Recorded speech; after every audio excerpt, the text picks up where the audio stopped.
Hola, ¿qué tal? Mi nombre es Jessy Ortiz, estudiante del cuarto semestre de la maestría en Administración de la Universidad CESUBER y vengo a hacer la presentación del tema Constitución de una sociedad anónima para la materia de Derecho Corporativo con el profesor Miguel Ángel Montiel Vaca. Para dar inicio, primero tenemos que entender que una sociedad anónima es un tipo de sociedad mercantil y como tal se encuentra regida por la Ley General de Sociedades Mercantiles. Así que todo lo que vamos a exponer aquí nos fue basado y sustentado con todos los artículos que se presentan dentro de dicha ley y al final vamos a ver también las referencias con algunos autores que hacen referencia exclusiva a lo que son las sociedades anónimas y su constitución. Para empezar, tenemos que determinar lo que es una sociedad anónima. Dicha ley define que todas las sociedades se forman a partir de dos elementos. El primero va a ser el nombre bajo el cual se constituyen, que va a ser el que va a identificar a la organización, que puede ser de cualquier tipo, de cualquier naturaleza, puede ser un nombre muy técnico o un nombre coloquial, no importa. Y el segundo punto es que al final de este nombre va a venir el tipo de responsabilidad que van a tener los socios por las deudas que se van a adquirir en dicha sociedad. Por lo tanto, el artículo 87 de la Ley General nos especifica que la sociedad anónima es aquella que existe bajo una denominación y se compone exclusivamente de socios cuya obligación se limita al pago de sus acciones, es decir, que las obligaciones, los derechos y todo lo que derive de las operaciones de esta organización va a ser directamente proporcional al porcentaje de acciones con el que están participando en la organización.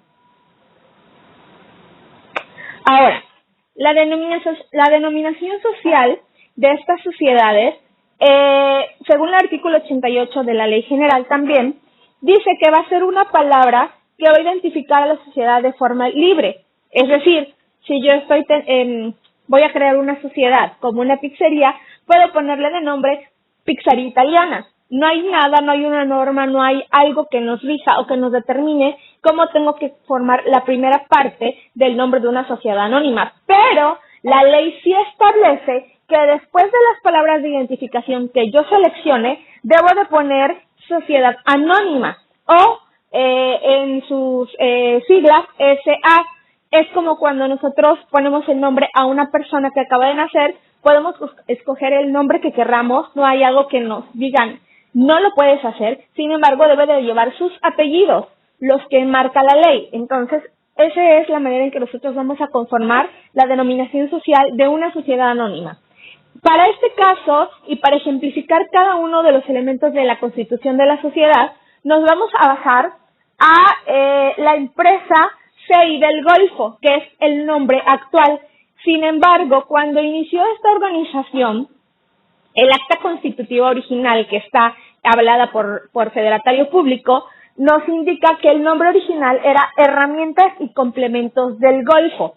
Ese era el nombre original que habla de las palabras de identificación.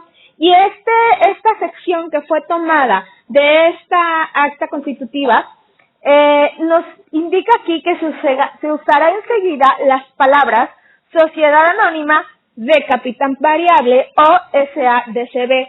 En este caso, nosotros nos vamos a centrar de manera global a Sociedad Anónima sin tomar en cuenta la parte de capital variable. Entonces, esta parte en donde nosotros vamos a decir SA es la que nos va a indicar el tipo de relación jurídica con el que van a establecer relaciones los socios. Ahora, ¿cómo constituimos una sociedad anónima? La constitución es la integración del consentimiento, es decir, todas las personas que van a integrar este nuevo organismo son las personas que van a determinar de qué manera van a hacer la constitución original. Hay de dos formas, una es simultánea o por comparecencia y la segunda sucesiva o por suscripción pública. La primera, que es simultánea por comparecencia, Y antes de especificar, si nos damos cuenta, son prácticamente los mismos elementos que se manejan, pero los órdenes cambian. La más común o la que estadísticamente está más utilizada es la primera, que es simultáneo por comparecencia, porque se podría decir que es la manera en la que normalmente se darían los procesos de creación de la sociedad. En primera, pues obviamente deben de existir mínimo 2 socios, y esto está especificado por la ley general. 2, tenemos que señalar el objeto al que se dedicará la sociedad. Es decir, si yo voy a hacer una pizzería, evidentemente tengo que decir cuáles son los procesos, qué es lo que va a hacer, si va a ser la venta, elaboración, mercadeo, etcétera. Todo eso debe de quedar instituido en el acta constitutiva original de lo que es la sociedad. 3, el nombre deberá autorizarlo la Secretaría de Economía. Todo esto lo vamos a ver ejemplificado sobre la organización CI del Golfo. Y por último, se debe inscribir en el registro público del comercio. Es decir, una vez que ya me autorizaron el nombre, una vez que yo ya determiné todos los elementos que van a conformar mi sociedad, todos tenemos que ir al registro público y llevarlo para que esto sea legal y tenga un valor ante lo que es la sociedad mercantil. La sucesiva o por suscripción pública, pues aquí es al revés. Nosotros estamos empezando donde los socios van a ir a depositar en el registro público de comercio el proyecto que quieren hacer. Es decir, yo voy a ir al registro y les voy a decir, quiero hacer una pizzería. Entonces, nosotros 2 socios, como mínimo, este punto no cambia y es igual para cualquier tipo de constitución. Una vez que las personas se adhieren, están suscritas en el RFC, se depositan las acciones en donde se les indique, es decir, todavía no tengo las acciones, tengo el plan de hacer esta sociedad, voy a avisarte al registro público que lo voy a hacer y voy a depositar tantos números de acciones. Y te dan un plazo de 1 año para que tú puedas pagar esas acciones. Una vez que tú hayas completado el pago de las acciones, una vez transcurrido ese año, si pagaste las acciones y están completas, entonces se procede a convocar a la Asamblea Constitutiva. Y entonces en la Asamblea Constitutiva, evidentemente, se desarrolla todo lo que es el acta constitutiva y vienen todos los demás pasos para que ya quede legalmente constituida la organización. Repito, por lo regular, la simultánea o por comparecencia es la más utilizada estadísticamente según datos dentro del Internet. En este caso, CI del Golfo está creada a partir de una constitución simultánea. Si nos damos cuenta, se trabajó sobre la notaría pública número 14. Esta es una sección también del acta constitutiva avalada por federatario público. Y nos damos cuenta de que habla del contrato de sociedad por el cual se constituye herramientas y complementos del Golfo, sociedad anónima de capital variable. Y por aquí anda que nos deben de dar autorización lo que son las secretarías, y aquí tenemos el permiso, ¿ok? Aquí está la autorización donde dicen que sí, efectivamente, esta sociedad puede trabajar y puede quedarse con el nombre sobre el cual estamos hablando. Ahora, otros de los elementos generales son el capital. ¿Cómo voy a constituir yo el capital dentro de la sociedad anónima? El capital definitivamente está integrada por las aportaciones económicas de los socios. Y estas aportaciones económicas, la Ley General de Sociedades Mercantiles en el artículo 182 les llama acciones. Estas acciones son de 2 tipos. Una son acciones de valor nominal y otra son las acciones de valor real. Las acciones de valor nominal son todas aquellas que se van a expresar en términos monetarios, es decir, 1,000 pesos, 2,000 pesos, 3,000 pesos, 50,000 pesos, dependiendo de la cantidad de dinero que cada socio aporte. Y las de valor real son aquellas que se dan después del resultado de dividir el patrimonio social. Ahorita vamos a checar esa parte. No es lo mismo el capital social que el patrimonio social. Esto, el valor nominal es al inicio de la sociedad. El valor real se da después de un ejercicio dentro de la sociedad. Asimismo, las acciones se clasifican como ordinarias y como referentes. Y las ordinarias hablan acerca de todos los derechos patrimoniales y corporativos que establecen las leyes a los tenedores, es decir, a los que son propietarios de estas acciones. Y las referentes dicen, oye, yo me voy a limitar un poquito a todo lo que son los derechos corporativos dentro de la sociedad, pero yo quiero tener más derechos patrimoniales. Entonces se limitan en una sección para tener más derechos patrimoniales. Dicho esto, tenemos que entender que no es lo mismo el capital que el patrimonio.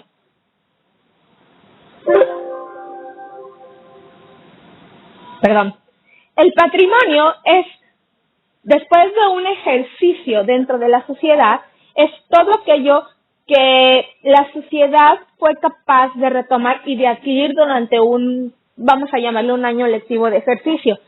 Nosotros empezamos con un capital de 100,000 pesos y nosotros terminamos con un patrimonio que alcanzan los 300,000 pesos después de una temporada, que aproximadamente podemos hablar de un año. Entonces, ese es el patrimonio de la sociedad, que es totalmente independiente del patrimonio de cada uno de los accionistas o socios, porque eso no tiene nada que ver y no se rige y no entra en lo que son las cuestiones económicas dentro de la sociedad.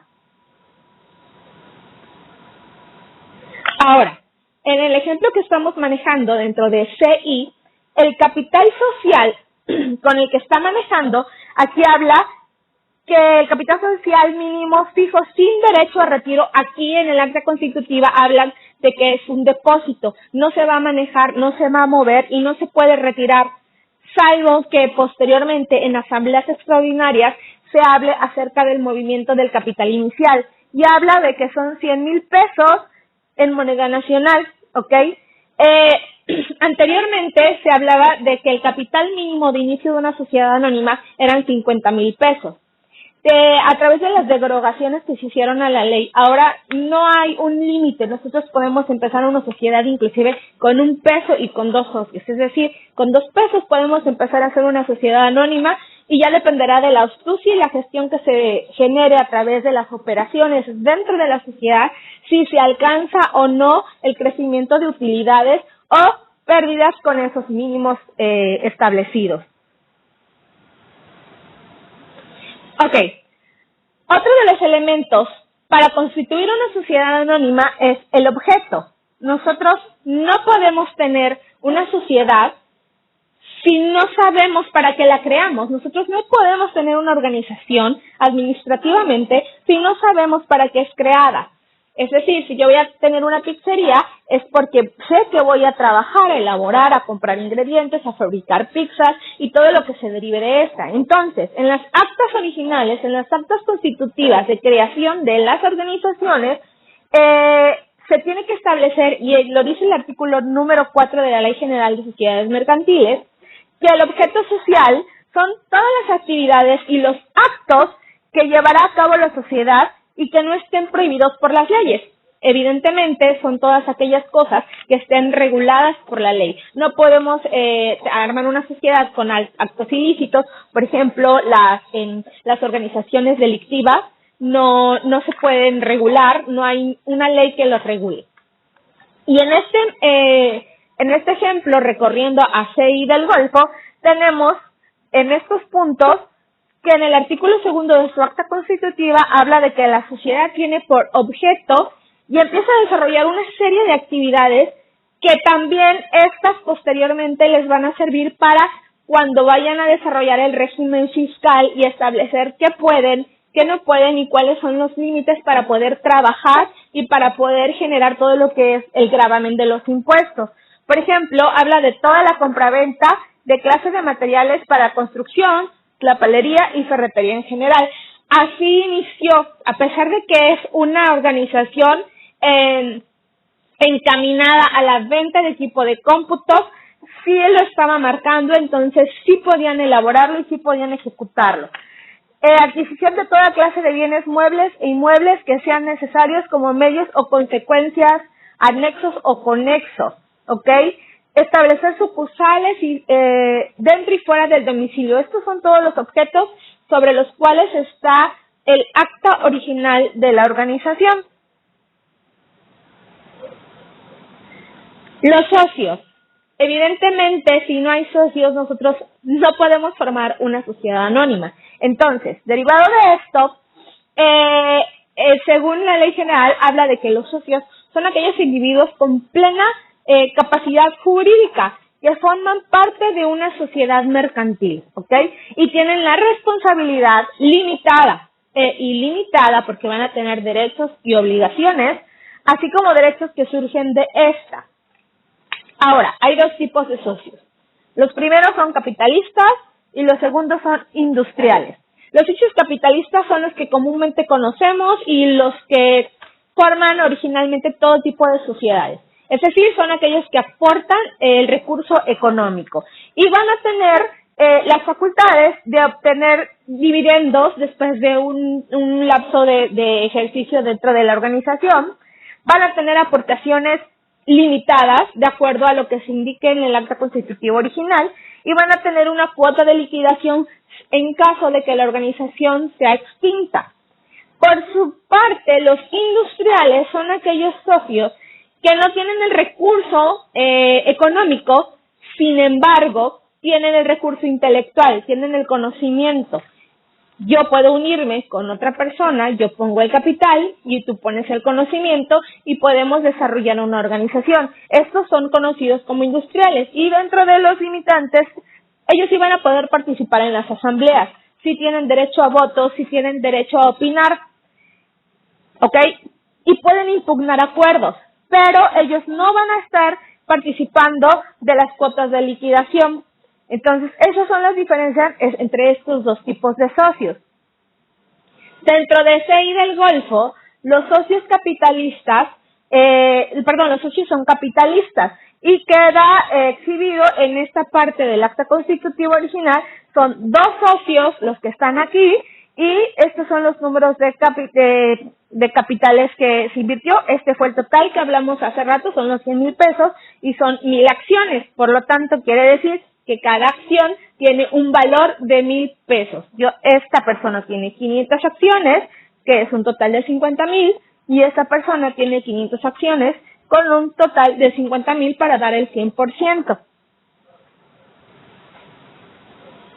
Ahora, una vez que se establecen todos los elementos que van a permitirnos formar la sociedad, es muy importante que determinemos los órganos que nos van a ayudar a determinar, a vigilar y a controlar el sistema de gestión dentro de la sociedad. Por eso tenemos lo que son los órganos. Estos órganos son tres: la asamblea de accionistas, los órganos de administración y los órganos de control. Todos estos tienen estos elementos muy importantes que se tienen que quedar claros dentro del acta constitutiva. Los conceptos, o sea, qué es, qué clases, la convocatoria y el quórum dentro de los accionistas y los demás elementos que vamos a ir viendo a continuación. Ok, la ley general evidentemente también nos dice, también nos dice cuáles son los artículos que se manejan, donde nos establecen todos los criterios para la determinación de estos órganos. La asamblea de socios, en primer lugar, nos habla el artículo 178 y es el órgano supremo.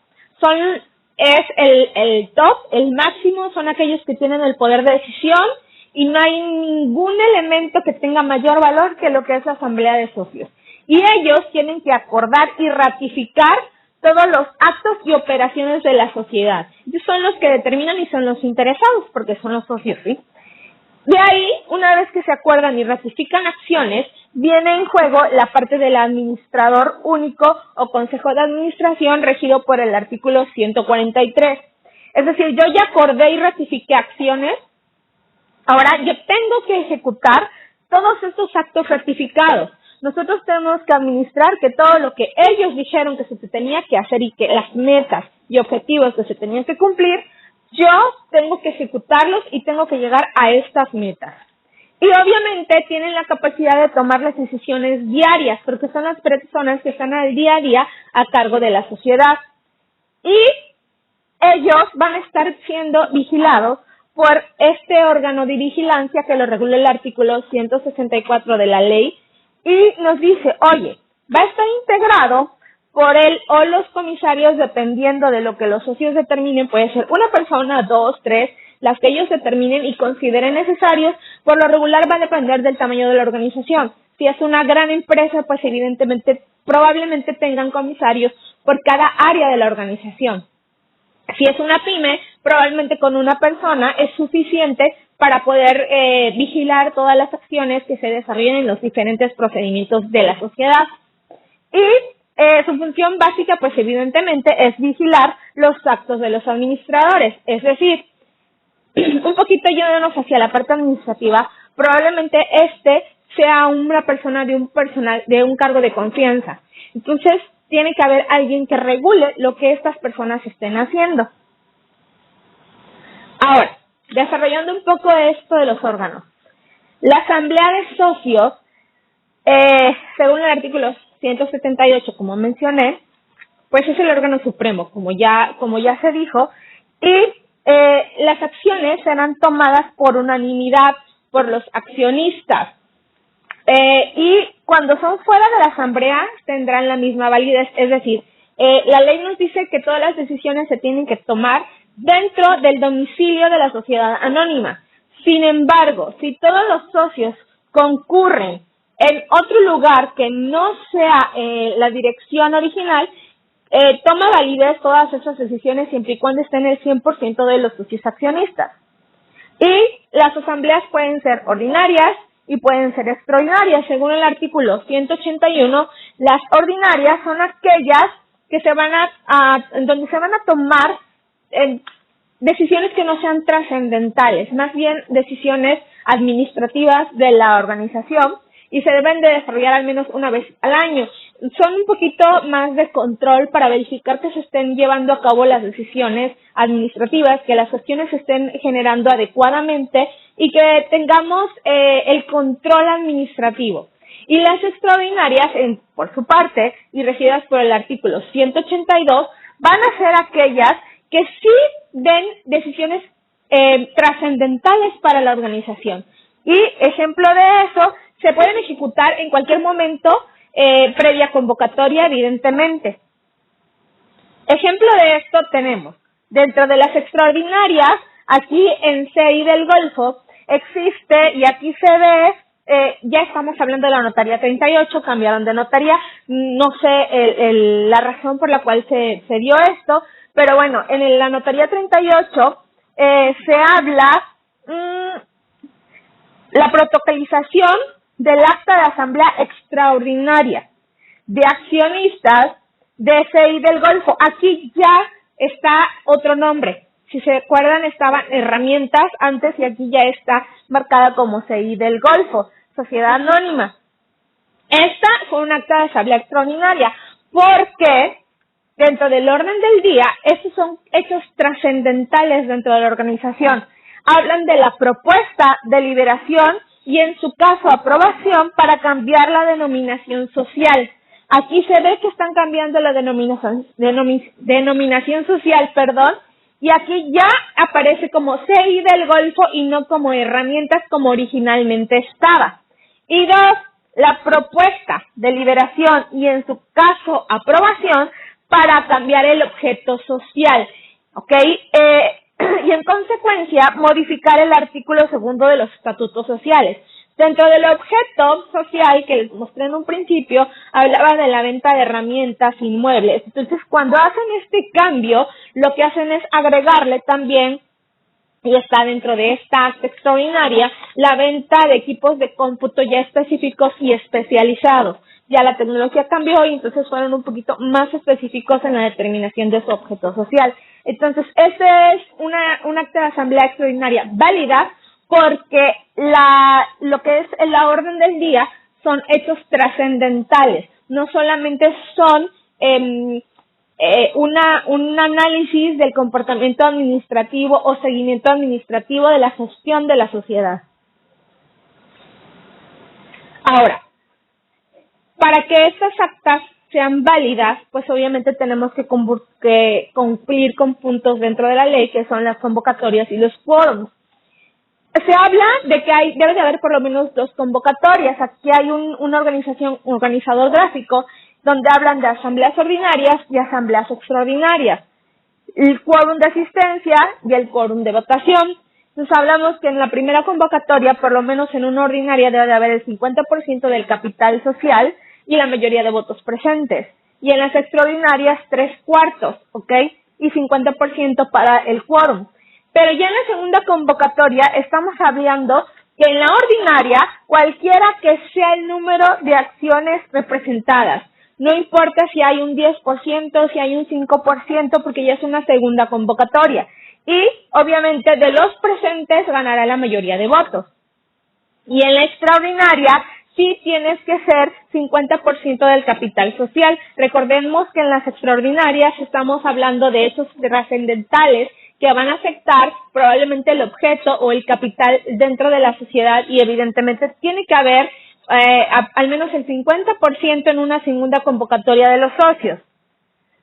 Y en el caso de CI del Golfo, dentro de esta convocatoria que se hizo extraordinaria, el quórum dentro del acta que fue ratificado por secretario público habla en el ejercicio de sus funciones, hace constar que se encuentra presente la totalidad de accionistas del capital social en la siguiente forma. Recordemos que eran 2 accionistas, aquí tenemos el primero y el segundo, y están representados en un 100%, por lo tanto, cumple con los requisitos de la primera convocatoria, que tiene que haber mínimo el 50% de los representantes de capital social, y aquí está el 100%, por lo tanto, ratificamos que es un acta de asamblea extraordinaria válida.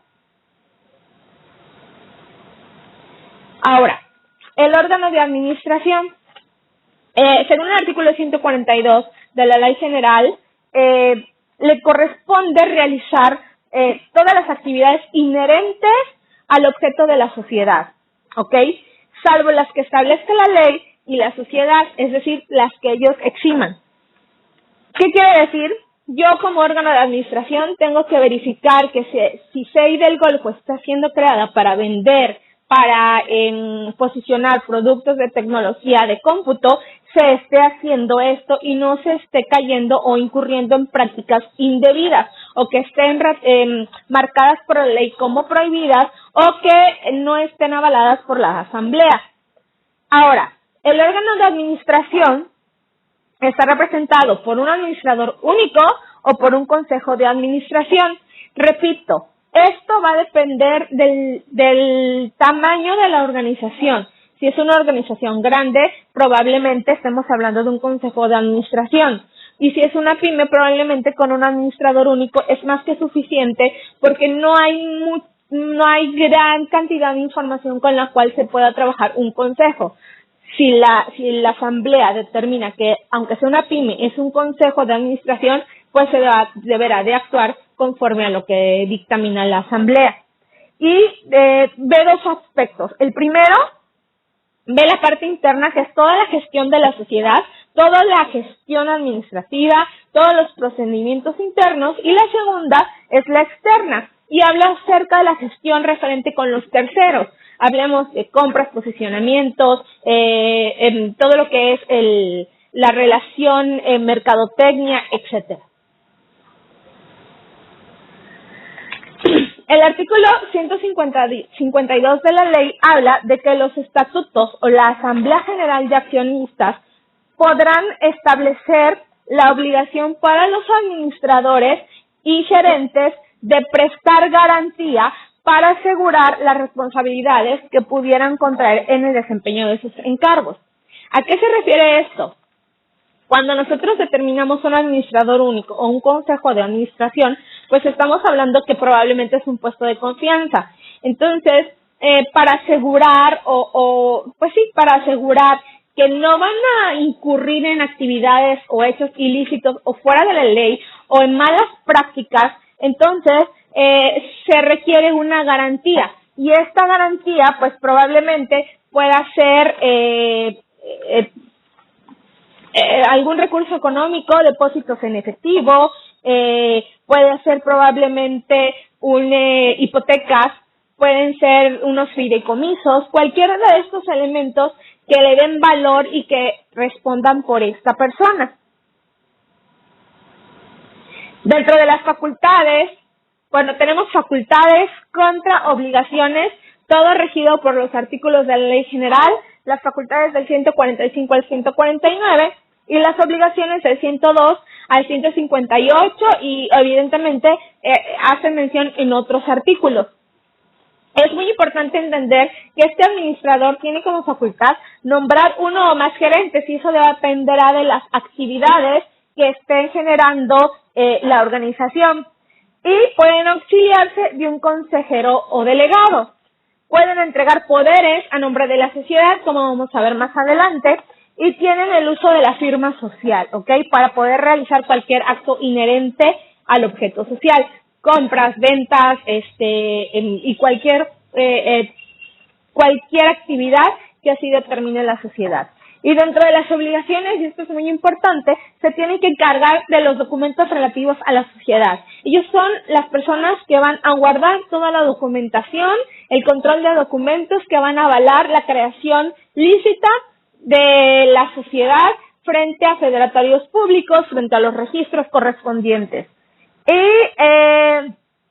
de las operaciones practicadas por los fundadores, es decir, todas las actividades que se hagan adecuadamente, del cumplimiento de los requisitos legales y estatutarios, todas las leyes que rigen las operaciones, no nada más mercantiles, sino todas aquellas reglamentaciones externas, políticas, económicas que afecten a mi operación. Y el mantenimiento de todo lo que son los sistemas de contabilidad, el control, todo lo que se presenta en algún momento, por ejemplo, la Secretaría de Hacienda, todo ellos lo tienen que tener bien organizado. Y del cumplimiento de los acuerdos en las asambleas, evidentemente recordemos que en las asambleas se determinan las metas y los objetivos y ellos son las personas que tienen que determinar cómo vamos a llegar a esto y tienen que verificar que se cumpla. Y bueno, como ejemplo recurrimos otra vez a CI del Golfo. Si se dan cuenta que estamos marcando en esta sección, confiar la administración de la sociedad a un administrador único. Aquí no hay consejo de administración, es solo un administrador. Y para tal efecto se designa al señor Adolfo, omitimos sus particulares, y quien gozará de las siguientes facultades. Todo lo que se mencionó anteriormente lo menciono aquí y lo desglosa más específicamente para que no haya ningún vicio de información y poder generar para pleitos y cobranzas, por ejemplo,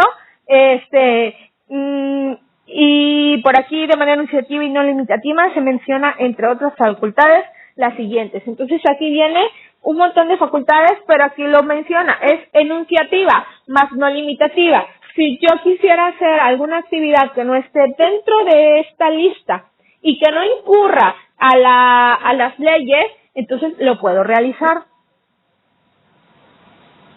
Y 3, por último, el órgano de control.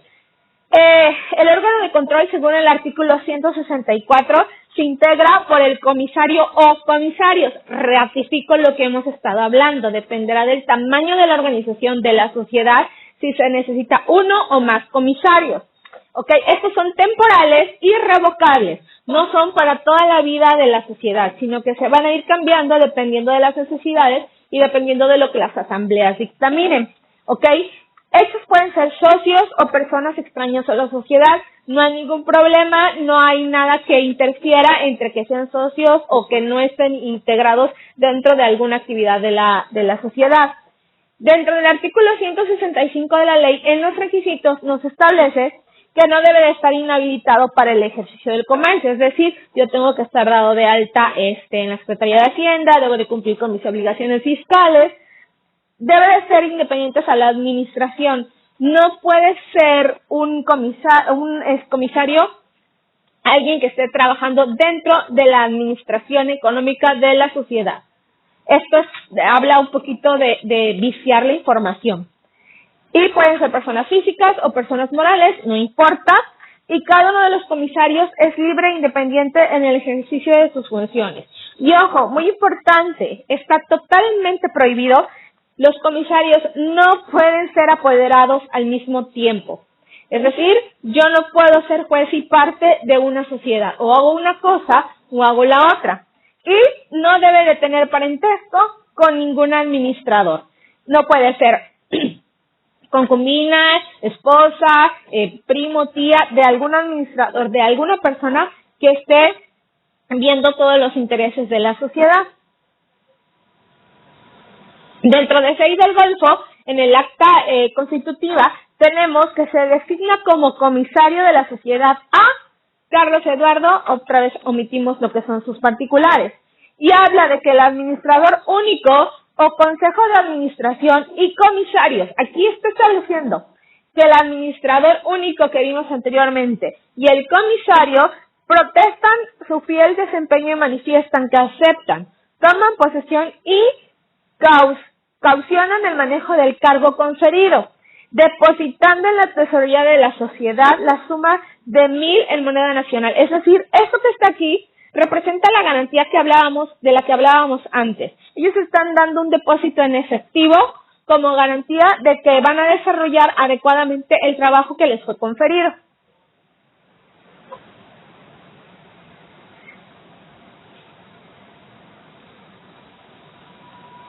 Y bueno, básicamente así se constituye una sociedad anónima y son los elementos que se deben de procurar plantear desde un inicio en las actas constitutivas. Cuando hay algún cambio, como en este caso, que cambió la razón social y el objeto social, entonces se procede al uso de un acta de asamblea extraordinaria en donde se tienen que quedar bien especificados todos los cambios que se están haciendo y enunciar adecuadamente todos aquellos objetos sociales de la nueva sociedad o del cambio de la sociedad. Y toda la información que estuvimos manejando en esta presentación se tomó, en primer lugar, de la Ley General de Sociedades Mercantiles, del Manual Teórico Práctico de Derecho Corporativo de Ramírez Moscoso y de las Sociedades Mercantiles de Ayala Escorza. Pues sin más por el momento, agradezco mucho la atención y esta fue la presentación.